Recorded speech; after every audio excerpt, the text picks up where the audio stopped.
Alright friends, buckle up because this is the story of how I discovered my wife's secret girlfriend getaways were anything but innocent. It all started when I stumbled upon a revelation that would leave you scratching your heads and reaching for your pitchforks. So picture this. My wife Fairy and I have been married for 5 blissful years. Or so I thought. We met by chance. I was sitting in a cozy little cafe during my lunch break, desperately trying to avoid the pile of work waiting for me back at the office. As I sipped on my cappuccino, I couldn't help but notice a woman sitting alone at a nearby table. She had this captivating smile that could light up a room. Feeling a surge of courage, I decided to make my move. I casually strolled over and asked if the seat across from her was taken. She looked up, slightly surprised, and gestured for me to sit down. Score. We started chatting, and it turned out we had a lot in common. We both hated Mondays, loved cheesy movies, and had an unhealthy obsession with cats. It was like we were 2 peas in a pod. As our conversation flowed effortlessly, I couldn't help but be drawn to her infectious laughter. It was like music to my ears, drowning out the noise of the cafe. We exchanged stories and jokes, each one funnier than the last. It felt like we were in our own little comedy club. Time flew by, and before we knew it, our lunch breaks were coming to an end. Reluctantly, we exchanged numbers and promised to meet up again soon. As I walked back to the office, a goofy grin plastered on my face. I couldn't help but feel like I had just stumbled upon something truly special. Days turned into weeks, and weeks turned into months. Our casual lunchtime encounter had blossomed into a full-blown romance. We explored new restaurants together, went on weekend getaways, and even survived a disastrous attempt at cooking a fancy dinner together. Let's just say, the fire alarm got quite the workout. Naturally, after all this, we got married. Emily's job as an executive at a tech firm often left her stressed and in need of some girl time, as she put it. I didn't mind at all, in fact. I encouraged it. Everyone needs a break, right? These getaways happened every few months, and I was always cool with it. Her so-called girlfriends would rent a fancy cabin, hit the spa, and just relax. Fairy would return refreshed, and our relationship benefited from it. Or so I believed. One sunny Saturday, I decided to surprise her at her favorite spa retreat, a place called Serene Haven. I had a bouquet of roses and a box of chocolates in hand, ready to surprise my hardworking wife. Little did I know, the real surprise was waiting for me. As I walked into the reception area of Serene Haven, I couldn't help but admire the posh surroundings. The marble floors, the soothing waterfall in the corner, and the impeccable service made it clear why Fairy loved this place. I approached the receptionist, a young woman named Sarah, to inquire about Emily's whereabouts. "Hey there," I said with a smile. "I'm looking for my wife, Emily. She's here with her friends for a weekend getaway." Sarah looked up from her computer screen and gave me a polite smile. "Sure, let me check for you. Can you please provide her last name?" "Of course, it's Anderson." Sarah's fingers danced across the keyboard, her eyebrows furrowing slightly.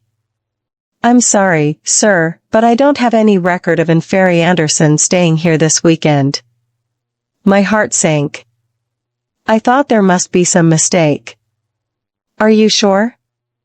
She comes here regularly with her friends for these spa weekends." Sarah hesitated for a moment, then leaned in a bit closer, as if sharing a secret. "I don't want to get anyone in trouble, but there is Fairy who has been a frequent guest here. However, she always checks in alone, and she's registered under a different last name." I blinked, trying to process this information. "A different last name? Are you saying she's using a fake name?" Sarah nodded. "Yes, sir. She goes by Fairy Mitchell." but please don't mention I told you this. We value our guests' privacy. My mind was racing. Why would Fairy use a fake name? And why was she coming here alone when she always claimed to be with her girlfriends? I won't say a word, I assured her, my voice trembling. As I left the spa, I couldn't shake the feeling that something was terribly wrong. Fairy had some explaining to do, and I was determined to get to the bottom of this mystery. Little did I know that my journey for the truth would lead me down a path of unexpected twists and turns. After my jaw hit the floor at the hotel receptionist's revelation, I needed to do some major sleuthing. If my wife Fairy was sneaking around behind my back, I needed to know the full extent of her devious plan. Revenge, after all, required precise information. I slipped out of the hotel, leaving the poor receptionist baffled and bewildered. It was clear that Fairy wasn't here for a girls' weekend, at least not in the traditional sense. I couldn't just confront her without all the facts, though. I needed to gather evidence like a seasoned detective. Back at home, I started my covert operation. I dusted off my old laptop, logged into my trusty social media accounts, and fired up my amateur detective skills. First stop, Emily's Facebook profile. I scrolled through her posts, looking for any suspicious activity. That's when I found it, a group chat with her so-called girlfriends.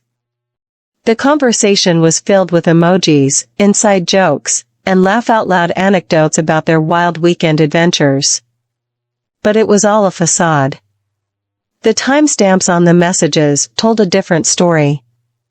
Fairy had been typing away furiously during the time she was supposedly out with her friends.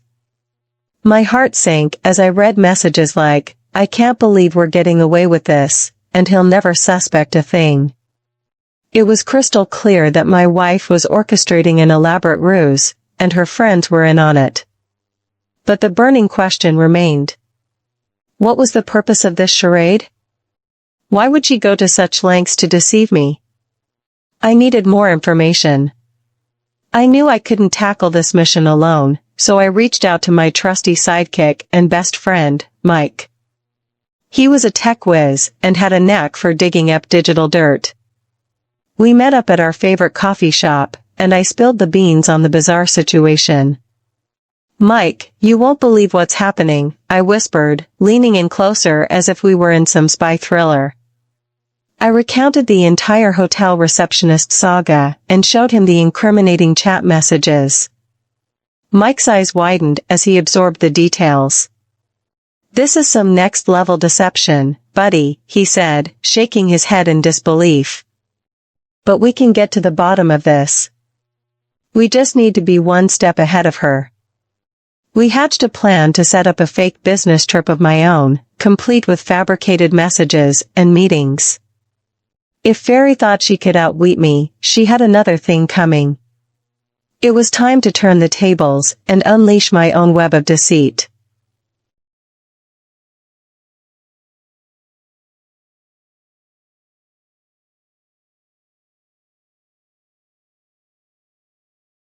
Revenge was a dish best served cold, and I was about to make it ice cold. As I typed out fake emails and sent bogus text messages to my unsuspecting wife, I couldn't help but smirk.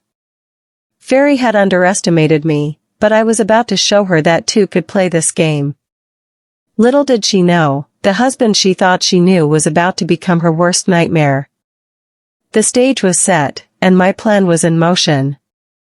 I embarked on my so-called business trip, leaving Fairy behind with a web of deceit so intricate, even I had trouble keeping track of it all. The key to my revenge lay in convincing her that I was away for an extended period, far from her prying eyes. I checked into a nearby hotel and sent her occasional messages about my meetings and work dinners. Meanwhile, Mike and I continued our covert operation, gathering more evidence about Emily's shady activities. We started by following her every move, discreetly of course. Mike used his tech wizardry to install a tracking app on her phone without her knowledge. We watched in real time as she met up with her supposed girlfriends, all while I was miles away, attending my fabricated business meetings. It was during one of these clandestine stakeouts that we stumbled upon something that sent shivers down my spine. Fairy and her friends weren't just going for spa days and brunches. No, they were headed to a casino, and it wasn't for the slot machines.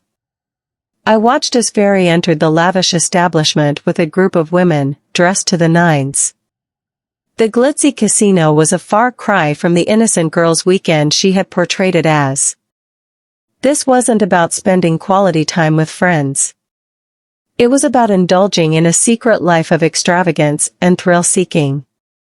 As I observed her at the blackjack table, my anger grew. Her fingers tapped nervously on the table, beating out a simple melody. But now it didn't seem to me as cute as it was at the time of our acquaintance.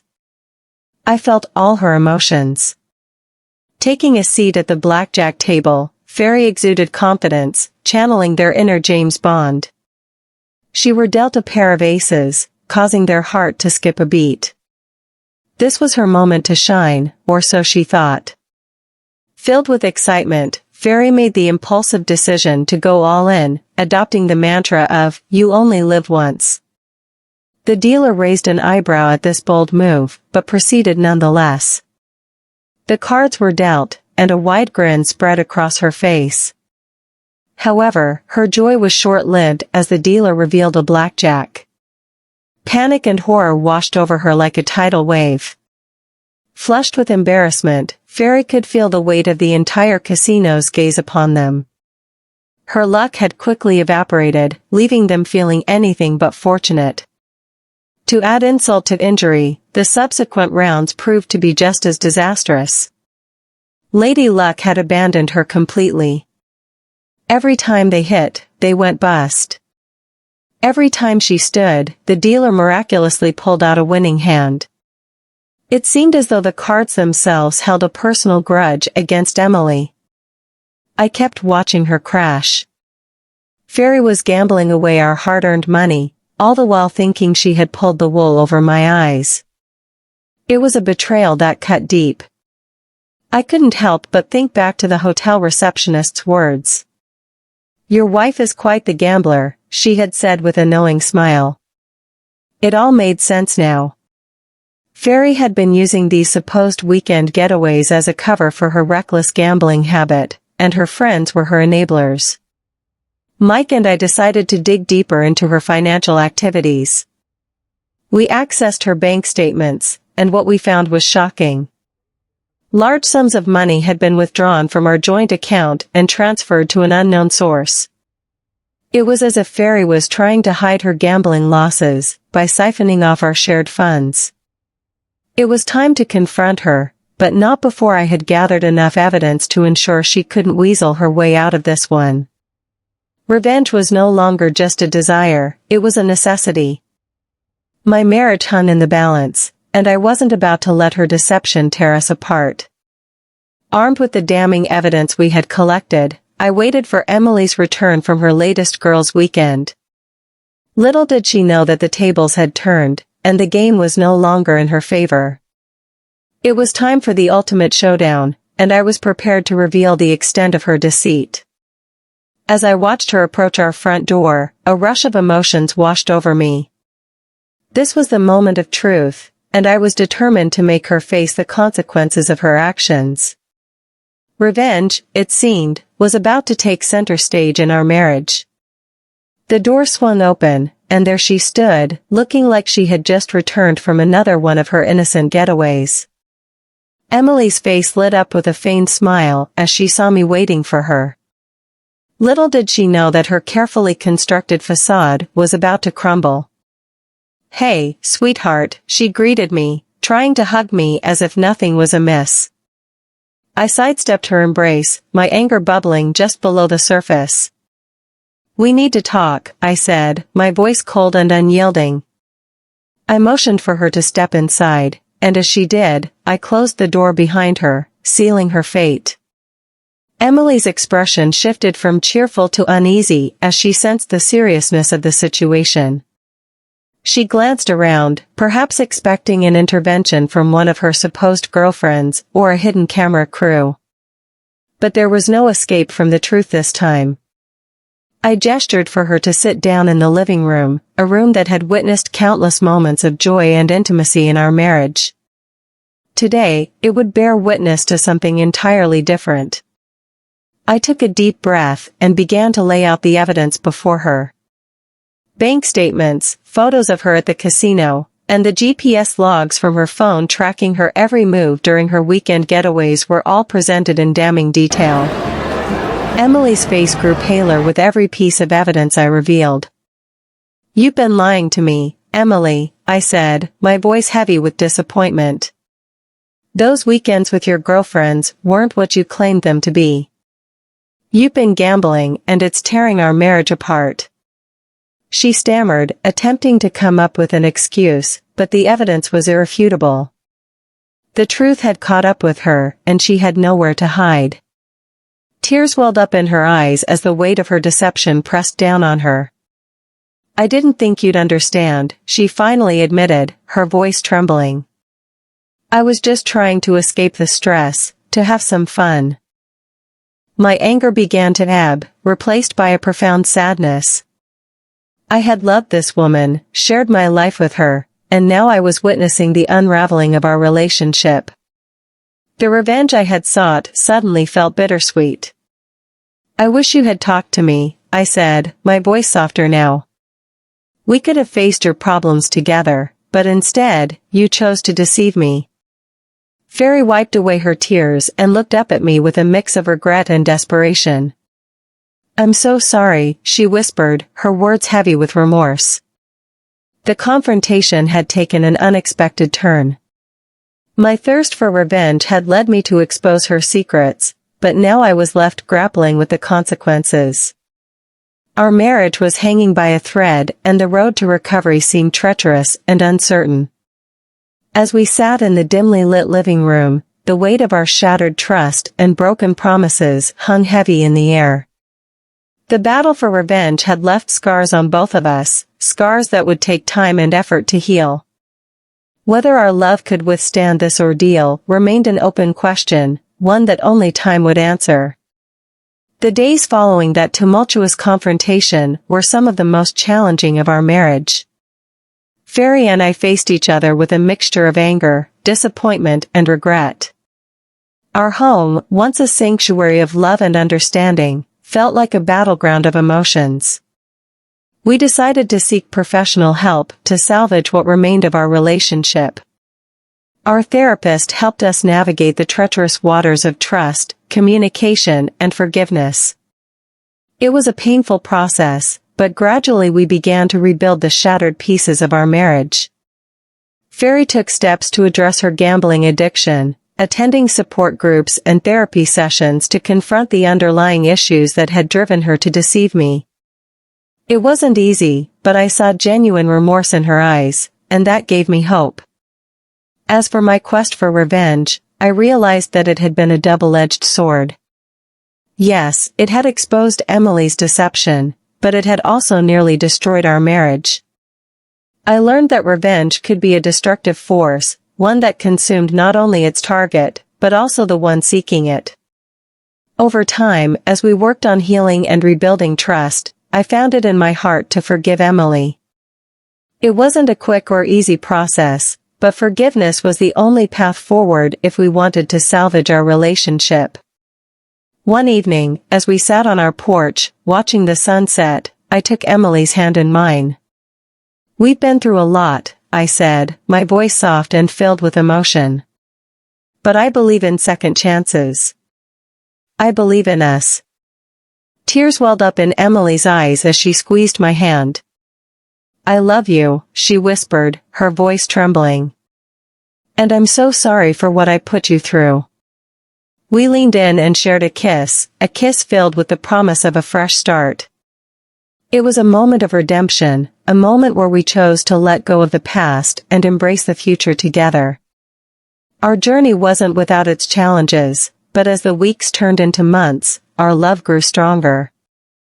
We rebuilt our marriage on a foundation of honesty, trust, and open communication. The scars of our past were a constant reminder of the price we had paid, but they also served as a testament to our resilience. Revenge had led me down a dark path, but it had ultimately brought us to a place of forgiveness and redemption. Our love had weathered the storm, emerging stronger than ever before. And as we sat on our porch, hand in hand, watching the stars twinkle in the night sky, I couldn't help but believe that sometimes, even the darkest moments could lead to a brighter future.